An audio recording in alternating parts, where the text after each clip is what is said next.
Hello everyone, class 10th में आपका एक बार फिर से स्वागत है।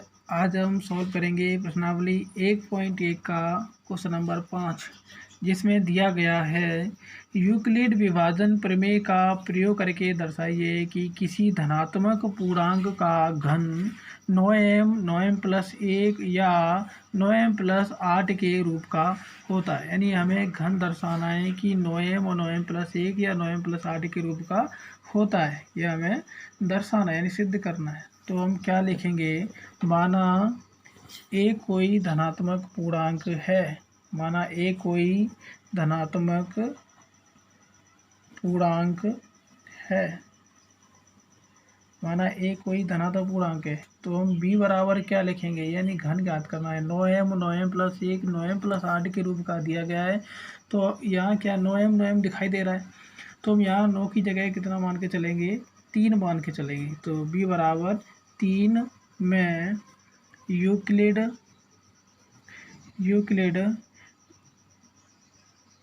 प्रमेय का प्रयोग करने पर, यानी यूक्लिड प्रमेय का प्रयोग करेंगे। तो यूक्लिड प्रमेय क्या होती है, a बराबर b³ + r, यानी a बराबर क्या होती है, b³ + r। यह याद रखना है, यह प्रमेय में होता है a बराबर b³ + r। जहाँ a बराबर b क्या लिखेंगे, b 3 दिया गया है, तो b की जगह पे कितना लिखेंगे, 3q + r। जहाँ तो और क्या होता है, जैसे a बराबर b³ + r हो गया। अब यहाँ लिखेंगे 0r, और यहाँ क्या लिखते हैं, b लिखा जाता है। यानी जो r क्या है, शेषफल। तो शेषफल क्या होगा, 0 से ज़्यादा होगा और 0 भी होगा, और यहाँ b से कम होगा। तो b क्या दिया गया है, b दिया है 3 दिया गया है। तो हमें ये याद रखना है, प्रमेय क्या याद रखना है, a बराबर b³ + r होता है। और ये याद रखना है, ये प्रमेय इतना क्या दिया गया, ये प्रमेय में होता है। ये a बराबर b³ + r, जहाँ 0 r से क्या है, जो शेषफल क्या है, 0 है और 0 से ज़्यादा है, और b से क्या रहेगा, कम रहेगा। अब हम लिखेंगे जब r की, अच्छा इसके शेषफल और लिख लेते हैं। तो इसके संभावित शेषफल क्या होंगे, इसके संभावित शेषफल, यानी इसके संभावित शेषफल क्या होंगे, 0 तो शामिल ही है, और 3 से कम रहेंगे, यानी 1 रहेगा, 2 रहेगा, यानी 3 को शामिल नहीं करेंगे। तो 0 1 2 इसके संभावित शेषफल हैं। जब r की वैल्यू क्या रखेंगे, 0, जब r की वैल्यू 0 रखेंगे, यानी यहाँ रखना है, तो a बराबर क्या लिखेंगे, a बराबर 3q + r। तो a बराबर 3q + r की जगह पे क्या रखना है, 0। तो a बराबर कितना हो जाएगा, 3q। अब यहाँ हमें क्या करना है, किसी धनात्मक पूर्णांक का घन, यानी हमें घन करना है। तो क्या करेंगे, दोनों पक्षों का घन करेंगे। दोनों पक्षों का घन करने पर, यानी पहले वाले में वर्ग कर रहे थे, अब इस वाले में क्या कर रहे हैं, घन कर रहे हैं। तो यहाँ घन करेंगे तो 1 की घात 3 हो जाएगा, और यहाँ 3q की घात कितनी हो जाएगी, 3 हो जाएगी। तो 1 की घात 3 बराबर 3 का घन कितना होगा, 27, 3 3 9 9 27, और q की घात 3 हो जाएगी। तो हम यहाँ क्या कर सकते हैं, a की घात 3 बराबर, अब हमें ये किस रूप में बनाना है, हमें यहाँ 9m और 9m+1 या 9m+8 के रूप का बनाना है। यानी 9m के रूप का बनाना है। m का गुणांक क्या है, 9 है, यानी m का गुणांक 9 है। तो यहाँ 27 है, तो हम इसमें कितना कॉमन ले लेंगे, 9। तो यहाँ कितना आ जाएगा, 9 × 27, और q की घात 3। तो इस जो कोष्टक में जो दिया है, इसको हम क्या मान लेंगे, m मान लेंगे। तो m बराबर कितना हो जाएगा, m बराबर हम क्या मान लेंगे, 3q की घात 3, जहाँ m बराबर क्या होगा, 3q की घात 3, यानी इस अंतर वाले को हमने क्या मान लिया, इसको हमने m मान लिया। तो हम क्या लिखेंगे, हम लिखेंगे AQ बराबर 9m हो जाएगा। तो इसको मान लेंगे समीकरण फर्स्ट। ठीक है, अब हमने पहले क्या लिया था, पहले हमने लिया था यहाँ क्या लिया था, आर बराबर 0। तो अब हम यहाँ क्या लेंगे, आर बराबर 1, यानी जब आर की वैल्यू क्या हो, जब आर का मान क्या हो, 1 हो। तो आर का मान 1 होगा तो उसमें अपन लिखेंगे प्रमेय में ए बराबर 3Q प्लस आर। तो ए बराबर 3Q, आर की जगह पे क्या रखेंगे 1। तो अब यहाँ हम दोनों पक्षों का घन करेंगे, दोनों पक्षों का घन करने पर, दोनों पक्षों का घन करने पर यहाँ घन करेंगे तो 1 की घात 3 हो जाएगा।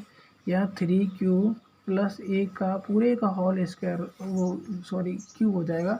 तो यहाँ 1 की घात 3 रहेगी।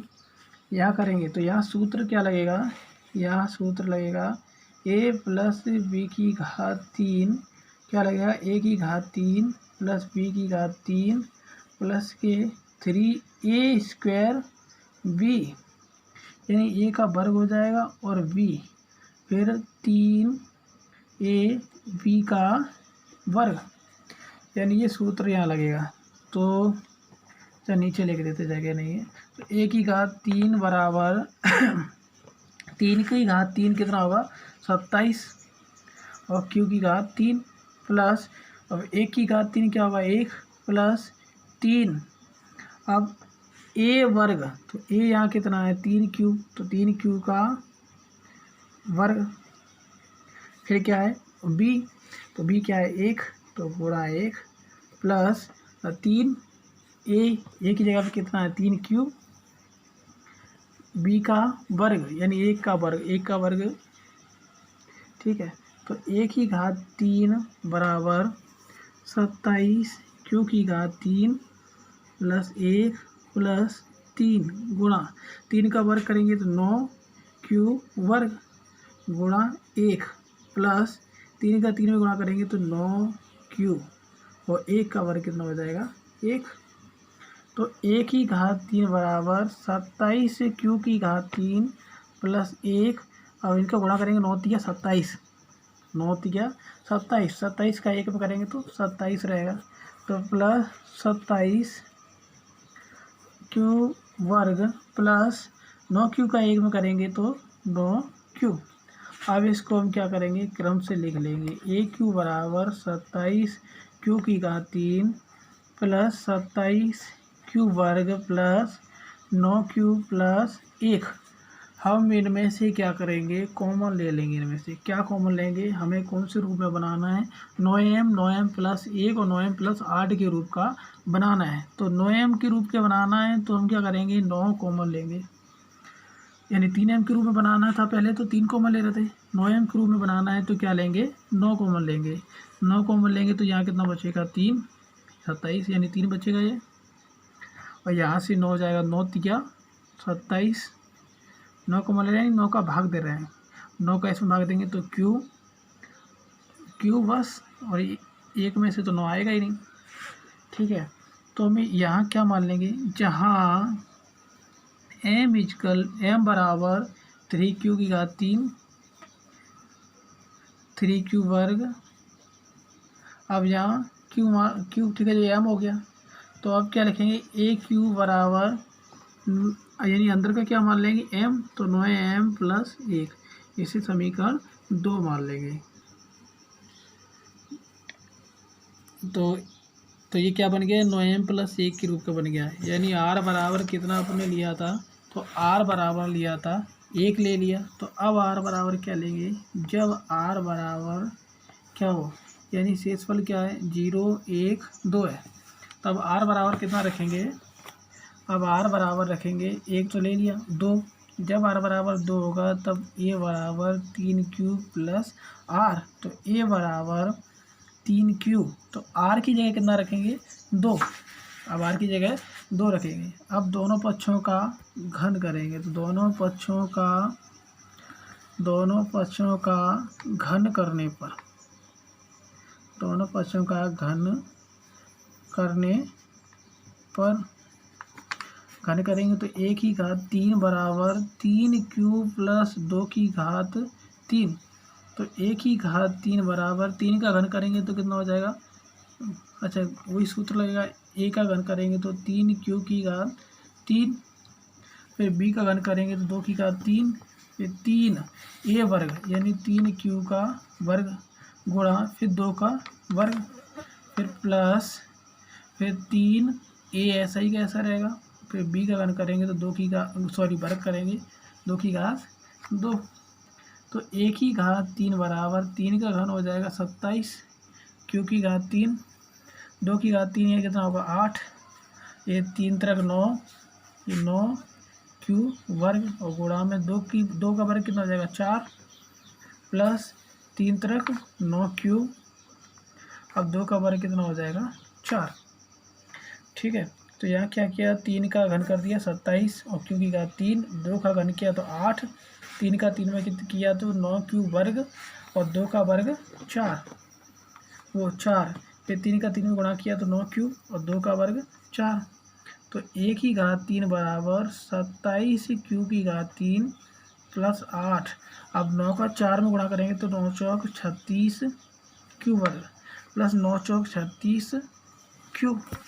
अब इसको क्या करेंगे, क्रम से लिख लेंगे तो 27 क्यू की घात 3 प्लस 36 क्यू वर्ग प्लस 36 क्यू प्लस 8। अब क्या करेंगे, अब इनमें हमें 9m के रूप का बनाना है, तो इनमें से क्या करेंगे 9 कॉमन ले लेंगे, तो एक ही घात 3 है बराबर 9 कॉमन लेंगे तो यहाँ का बचेगा 3 क्यू, अब यहाँ भाग देंगे 9 का तो 9 चौक 36, अब 9 का भाग यहाँ देंगे तो 9 चौक 36 और क्यू 8 में तो जाएगा ही नहीं, तो ये अंदर वाले को क्या मान लेंगे m मान लेंगे, जहाँ m बराबर 3 क्यू की घात 3 4 क्यू वर्ग प्लस 4 क्यू, यानी ये m हो गया, तो हम लिख सकते हैं एक ही घात 3 बराबर 9, पूरा ये m हो जाएगा तो m प्लस 8, यानी ये बन गया 9m प्लस 8 के रूप का है, तो ये समीकरण 3 हो गया, यानी 3 ही लेने थे, 2 तक ही लेना है इस पर, तो पूरा हो गया। अब हम लिख सकते हैं समीकरण 1 2 व 3 से स्पष्ट होता है, यानी स्पष्ट होता है कि क्या स्पष्ट होता है, स्पष्ट होता है कि किसी धनात्मक पूर्णांक का घन 9m प्लस 1 या 9m प्लस 8 के रूप का होता है, तो क्या लिखेंगे, किसी धनात्मक पूर्णांक का घन 9m प्लस 1 या 9m प्लस 8 के रूप का होता है। अगर यह वीडियो आपको पसंद आया हो तो प्लीज़ लाइक कमेंट और शेयर करें, या कमेंट करके बताएं कि आपको यह वीडियो कैसा लगा।